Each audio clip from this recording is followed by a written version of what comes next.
So, can we achieve this? Did you say oneness? Yeah, the state of oneness. Can we achieve the state of oneness alone? Or do we need a guru, another? It's an interesting question. If you look at that question linguistically, that's an interesting question. There's a paradox in the question, isn't there? The way you phrased it. If you said, can we attain enlightenment? Or do we need a guru to attain enlightenment? There's not such an obvious paradox. But because you beautifully, and perhaps, just as a throwaway word, you used the word oneness. You said, can we attain the state of oneness without another, without a guru? So it's a funny paradox there, isn't it? Do you see that? Do you see the paradox? Yeah. And this is kind of like the heart of the question. This is the paradox at the heart of the question.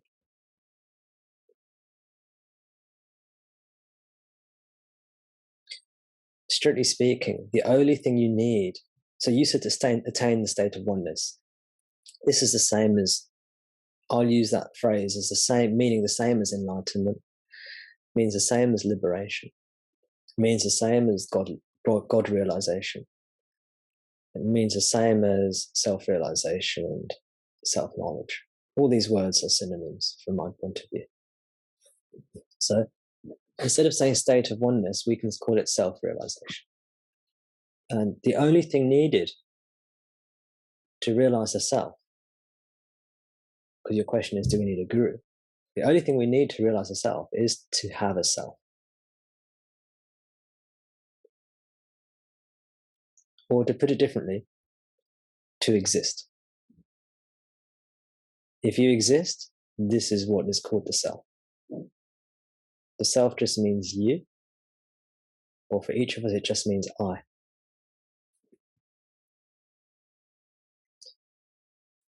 If you exist, or if something exists, then there can be realization.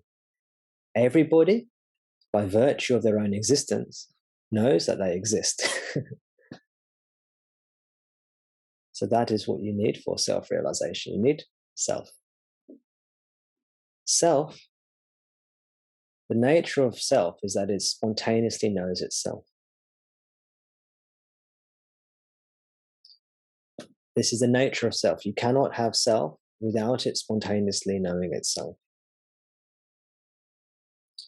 So the only thing you need for self-realization is a self. And the self spontaneously knows itself. It is spontaneously realized. So the only thing you need for self-realization is self. And self is, for you to ask the question, you must be there. And it is, by its nature, realized. So do you need a guru? No, you don't. But there's a but, of course.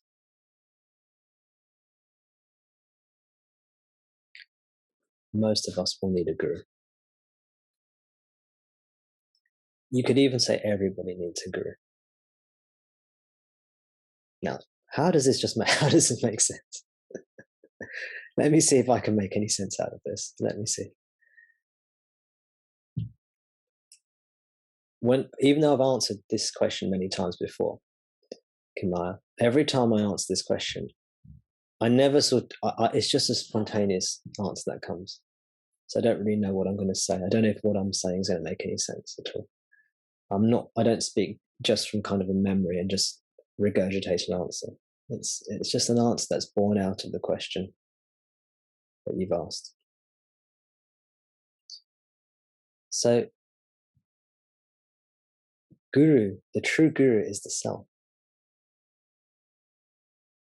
The self is the source of all. It's the creator of all manifestation, is what you are. So when we consider ourselves to be a body-mind, we consider ourselves to be one thing amongst many things. So we consider ourselves to be limited and small, and we consider ourselves to live in a world of objects and different things. So when we read a book or read a scripture or talk to a teacher, we consider themselves, that book or that scripture or that teacher or that guru, as being separate from us. And this is typically how the teaching unfolds. Is self manifests a guru that gives us the teaching that we follow, and then we attain liberation through the guru's grace, or through God's grace, or through the power of the self. Now, if you notice, I talked about God, guru, and self. They are all one. There is no difference, only apart from how we use the words. Self usually refers to the subject, the I am. God refers to the creator, the all-powerful. And the guru refers to that which imparts the teaching to us to turn within and attend to what we are, the subject, the I am, and thereby attain unity. These three, God, guru, and self, are actually one. But whilst we consider ourselves to be a separate body-mind entity, which is the root ignorance, we can relate to one of these three things predominantly in our teachings, in our spiritual journey, rather. We maybe will relate to God. Maybe we won't like gurus, I don't like the idea. You might say, I don't like the idea of a guru, but I can deal with God. I can cope with God, I can cope with the concept of God, but I don't really like the idea of a guru. That was me for many years, by the way. Didn't like the idea of a guru at all. Not at all. It just made no sense to me. And it was totally against my sort of more scientifically orientated mind. But God, I could kind of understand, at least on a conceptual level. And I was interested in discovering, what is this God? Didn't really believe in God, but having read teachers like Swami Vivekananda, who said you can know God, I thought, well, this is very interesting to me. Let me try and discover God. Let me do yoga. Let me do meditation. Let me read these texts. Let me understand these teachings. Let me discover for myself. So I like that. Or maybe you don't like the idea of God either. And maybe you don't like the idea of guru. But maybe you can say, well, what am I? Is there really a me? Is there an ego? What is this ego? Who am I? Am I the doer? Am I the thinker? You can do a philosophical inquiry. Or maybe you're just not interested in philosophy. And maybe you've met a teacher and something about them resonates with you. And you have spontaneous attraction, or dare I say it, devotion and love for guru, for a teacher. And sometimes you understand what the teacher's saying. Maybe sometimes you don't understand what the teacher's saying. Maybe sometimes you disagree with the teacher. But beyond all of this, somehow there's love for the teacher. This is what happened with me and Ramana eventually. When I first came across Ramana Maharishi's teachings, I didn't like them. I didn't even really consider them deeply. I just thought, no, this doesn't seem right. This seems like a load of rubbish. That's what I thought. And I just dismissed it really without even bothering to read it, because it just didn't interest me. Where I was at that time, his teachings didn't speak to me really on any level. And later on, I found myself falling in love with his presence in my life. But when I read his teachings, they were okay. I didn't see that much value in them. I liked some of them a lot, and other bits I disagreed. I thought maybe he's got that bit a bit wrong. But beyond all this stuff, there was this just great love for him. I couldn't control it. I couldn't ignore it, and I wanted just to go with it. Deeply wanted to go with it. So Guru Bhakti spontaneously came into me. And I'm so grateful to that Guru Bhakti, love for Guru, because it was only because of that love for him that I was able to persevere with his teachings and understand how actually everything he says is true. All the things that I thought weren't, because I thought I was cleverer than him, basically. I thought I understood it better than him. I thought he could have phrased things a bit different. But when he took me into himself, I saw the truth of what he's saying. See, some of the logic he uses, Ramana uses, it doesn't always make sense. There's a very famous teaching of his that someone asked him, do we have free will, or is everything predestined?